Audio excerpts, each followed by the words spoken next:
Well, it's certainly a big day in Trumpstein world as that fire has been reignited, and I'm not opposed to it. There were like 1,000 victims, and they deserve justice. We should keep some level of our attention on that.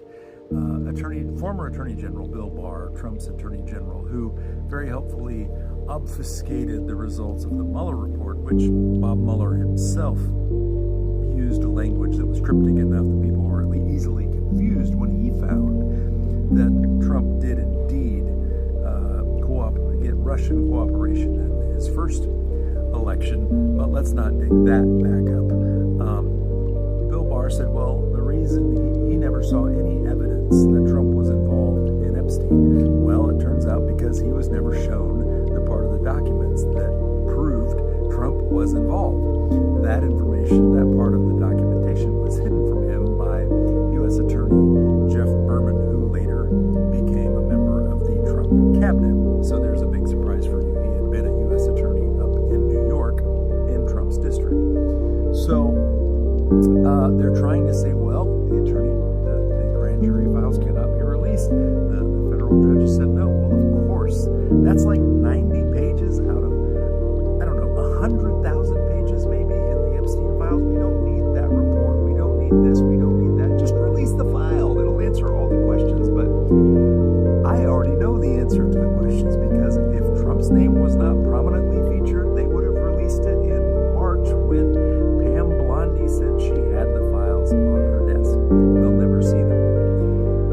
In other news, it's Thursday, which means South Park has a new episode, which I am now a fan of South Park. As I mentioned earlier this week, my daughter was like, Dad, you've got to sit down and watch these first two episodes of the new season. And the third episode is equally brilliant. It's called Sycophants, and it's tying AI brilliantly to the line of people who, like Tim Cook from Apple, who have to give Trump a trophy and tell him his penis is not small so that they can get some favor, as Apple got this week from the Trump regime. So don't miss that. But also Thursday is when Star Trek Strange New Worlds puts out a new episode. And this week's episode, What is Starfleet, is absolutely, I love this show. It's like, I like it even better than Star Trek The Next Generation, which has always been my favorite TV show of all time. Anson Mount as Captain Pike and this group, they're fantastic. They're pushing every envelope. But this week's episode seems especially poignant to me in an age where we have become, everything has to be divisive.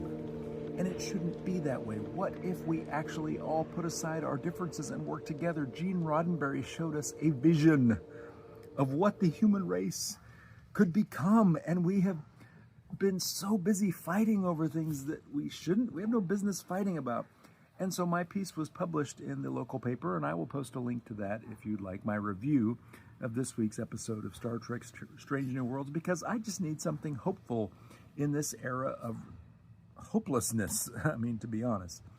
A couple other things sort of jumped out at me in the news today. The Grudge Report is suggesting, they have a story based, I think they took a source from Ireland that says Trump is being blackmailed by Putin, which is why he keeps postponing weeks, days, in 10 to 15 days, it's going to be the next day, it's going to be 20.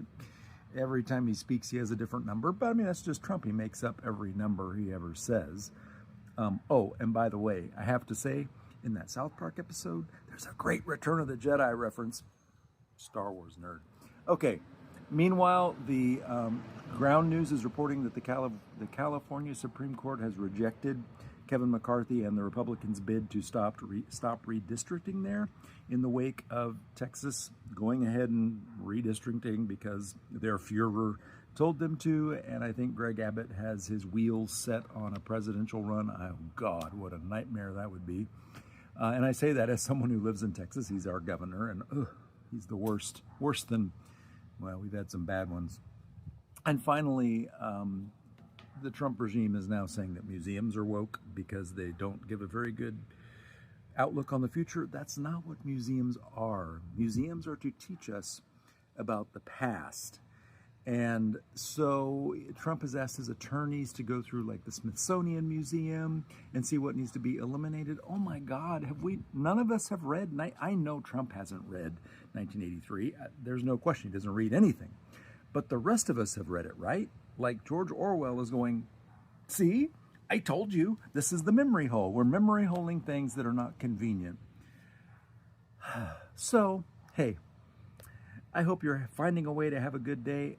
If not, go watch the new episode of South Park. Go watch the new episode of Star Trek, Strange New Worlds, and find something to laugh about and something to have hope in.